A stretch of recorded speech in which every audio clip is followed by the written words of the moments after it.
Since becoming the 45th President of the United States, Donald Trump has entertained the world with his outrageous comments and, of course, his tweets. Today is Trump-iversary, 1 year since Donald Trump was elected US President. Trump, of course, likes to go a little bit off script, which frequently results in public outrage. So this morning, we've put some of our favourite moments from the last year together so we can share in what a year it's been. Let's start off with that time that Donald Trump came up with a new country in Africa. Of course, he was speaking in front of the continent's leaders.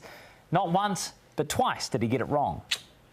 To be joined by the leaders of Cote d'Ivoire, Ethiopia, Ghana, Guinea, Nambia, Nigeria, Senegal, Uganda, and South Africa. Nambia's health system is increasingly self-sufficient. It can be hard getting the words out sometimes. I know that. It's Namibia. And of course, it's not the only word that he's ever made up. He sent Twitter into a frenzy with this. Despite the constant negative press, it reads, Kovfefe. Kovfefe has got to be the word of 2017. I reckon it is. It's no secret Donald Trump has a taste for attractive-looking women. Here's what he said earlier this year to Brigitte Macron on a state visit to France.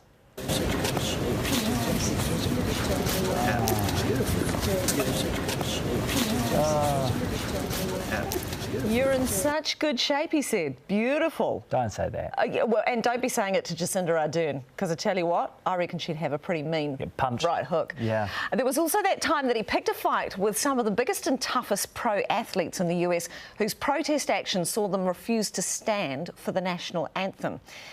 He said in a tweet, if a player wants the privilege of making millions of dollars in the NFL or other leagues, he or she should not be allowed to disrespect our great American flag or country and should stand for the national anthem. If not, you're fired.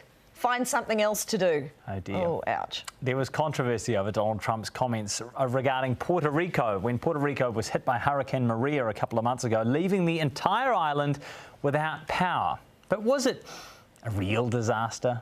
Every death is a horror, but if you look at a real catastrophe like Katrina, and you look at the tremendous hundreds and hundreds and hundreds of people that died, and what is your death count as of this moment? 17?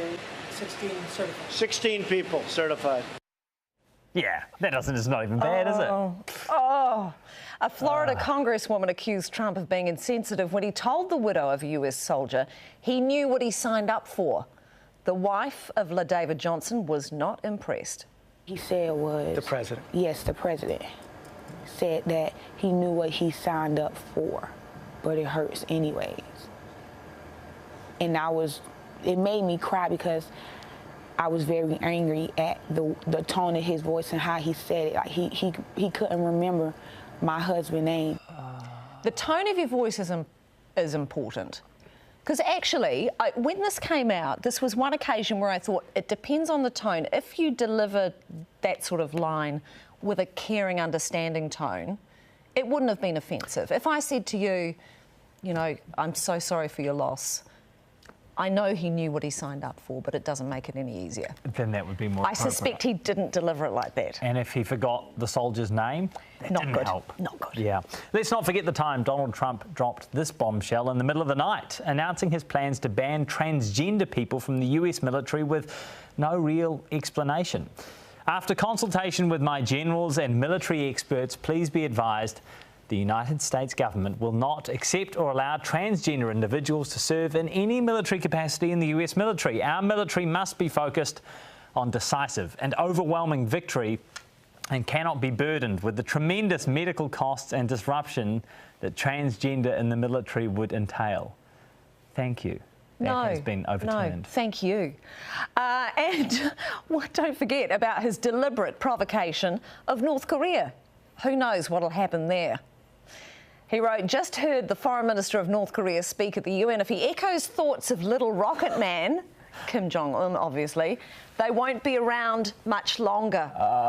Don't be doing that. His biggest and probably most damaging gaffe has to be his reaction to violence at a white supremacist rally in Charlottesville.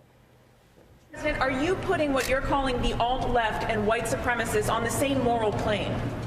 I'm not putting anybody on a moral plane. What I'm saying is this. You had a group on one side and you had a group on the other, and they came at each other with clubs, and it was vicious and it was horrible. There was a group on this side, you can call them the left, or you've just called them the left, that came violently attacking the other group. So you can say what you want, but that's the way it is. Excuse me, to protest. Excuse me, they didn't put themselves down as you, and you had some very bad people in that group. But you also had people that were very fine people on both sides. So possibly not particularly presidential.